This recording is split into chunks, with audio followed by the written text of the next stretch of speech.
I'd love to own gold, but I can't afford an entire ounce. Have you ever thought that? Maybe you've looked at the price of gold and immediately said, that's not for me. But here's something many people still don't realize. You don't necessarily need to buy an entire ounce of gold to start. Depending on how you purchase it, you may be able to begin with a much smaller amount. Welcome to day 13 of 30 days of gold and silver. And today we're breaking down fractional gold. What is it? How does it work? Do you really own gold? And what should you understand before putting your money into it? Let's talk about it. So yesterday we talked about gold coins versus gold bars, and we learned something extremely important, that price is not necessarily the same as total cost. And we talked about premiums, spreads, liquidity, storage, and understanding what you're actually buying. So today we're taking that conversation one step further. And what happens if you don't want or can't afford to purchase a full ounce? That's where fractional gold enters the conversation. Okay. So, what does fractional gold mean? So, at its simplest, fractional gold means owning an amount of gold that's smaller than one full troy ounce. But here's where we need to be careful. The term can describe different things. One form is an actual smaller physical product. For example, you may encounter fractional ounce bullion coins or gram size bars or other small bullion products. So those are individual physical pieces, but there's another model. A platform may allow you to purchase a fractional interest in physical gold that's professionally vaulted. So instead of requiring you to purchase an entire individual bar, the platform records your ownership based on the amount that you've purchased. So these are different structures. So remember what we learned on day number 11, know what you own. And you may be asking, why fractional gold? And why can that be attractive? Why is that attractive? So the biggest potential advantage is obvious: accessibility. Imagine, believing in the importance of owning some precious metals, but thinking, I don't have enough money to buy a whole ounce.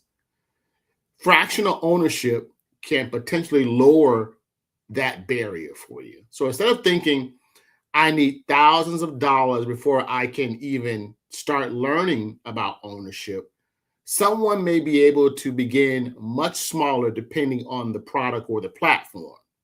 So that can also make it possible to purchase incrementally over time instead of trying to make one large purchase.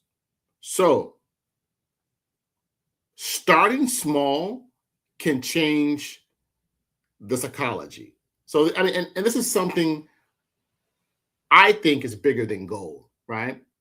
A lot of people postpone building assets because they're waiting until they have a lot of money. They say, I'll start investing when I make more, or I'll start investing when I have more, or I'll learn about assets when I'm wealthy.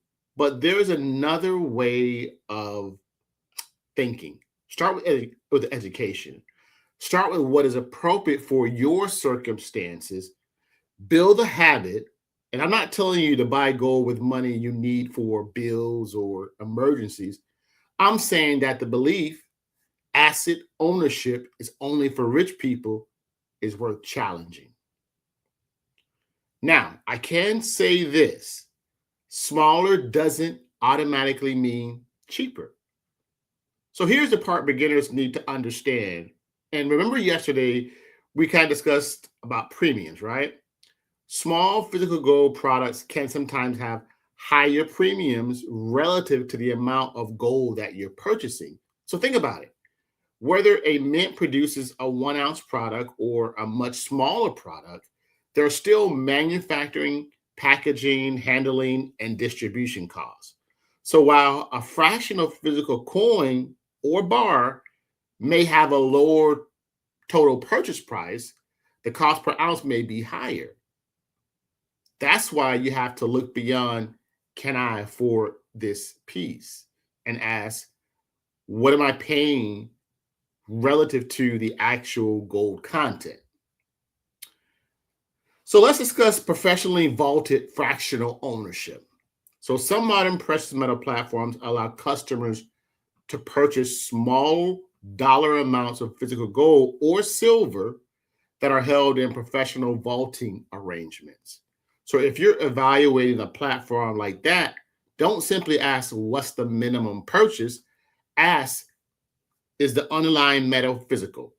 Is my ownership allocated or otherwise specifically defined?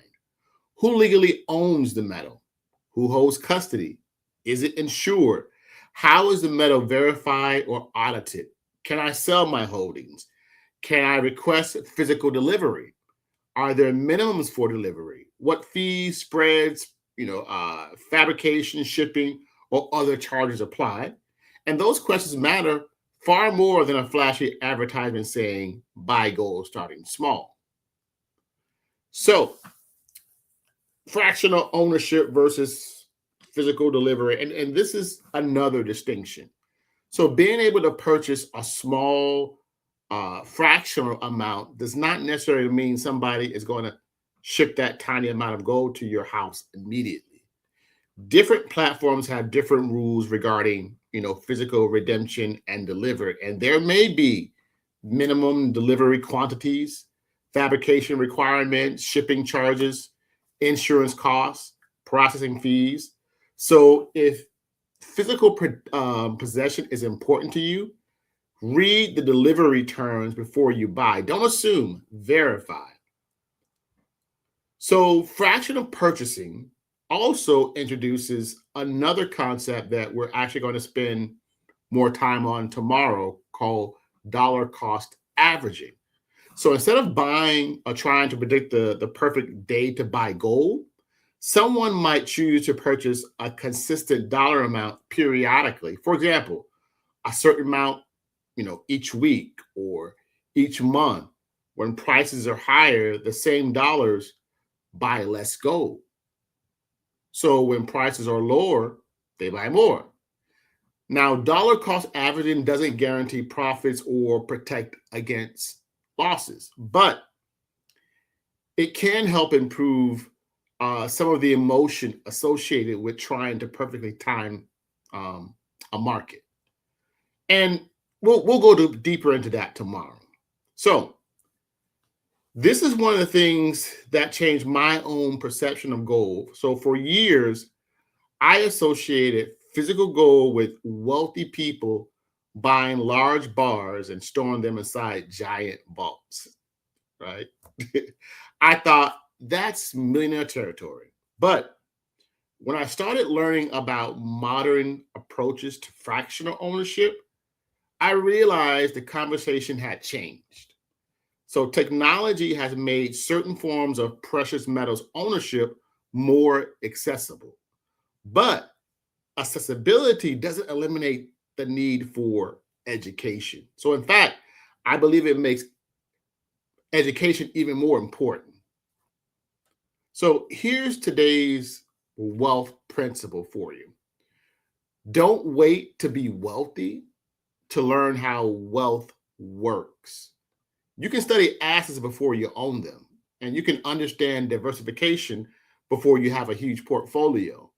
You can learn about gold and silver before you make your first purchase. And if you eventually decide to start small, small doesn't mean insignificant. The habit of learning, saving, acquiring assets consistently can matter more than trying to look wealthy overnight. So let's recap. Number one, you don't necessarily need to buy a whole ounce to get exposure to physical gold. Number two, fractional physical coins and bars are one form of fractional gold. Number 3, some platforms offer fractional interest and professionally vaulted physical metal. Number 4, smaller physical products can sometimes carry higher premiums relative to their gold content. Number 5, understand ownership, custody, insurance, verification, liquidity, fees, and delivery terms. And finally, accessibility is great, but accessibility should never replace due diligence. Now, I want to hear from you. Before watching this series, did you think you needed enough money to buy an entire ounce of gold before you could get started? Put yes or no in the comments. And if fractional ownership makes gold feel more approachable to you, comment start small. So if you'd like to explore the physical gold and silver platform that I personally use and learn how its ownership model works, there is a link in the description that you can visit. I always say, don't simply create an account because I mentioned it.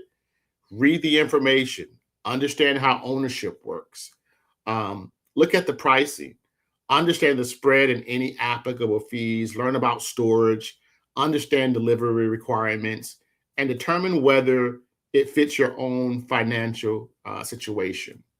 So if you're enjoying 30 days of gold and silver, hit like, subscribe, and share this with somebody who thinks owning precious metals is only for wealthy people. Because tomorrow, we're taking this idea to the next level. In day 14, we're talking about dollar cost averaging into gold. Should you wait for the perfect gold price, or could consistently purchasing smaller amounts over time be another approach? We're breaking it down tomorrow, so I'll see you in day 14. And in closing, I want to give you a closing thought. You don't need to be wealthy before you start learning how assets work. Education can begin today, and wealth building habits can begin one intentional step at a time. Guys, this is Billy B. Josie III, President and CEO of Stoneleaf Ventures LLC, where we help everyday people create generational wealth and legacy through gold and silver and digital marketing. Guys, I'll see you in the next video. And God bless.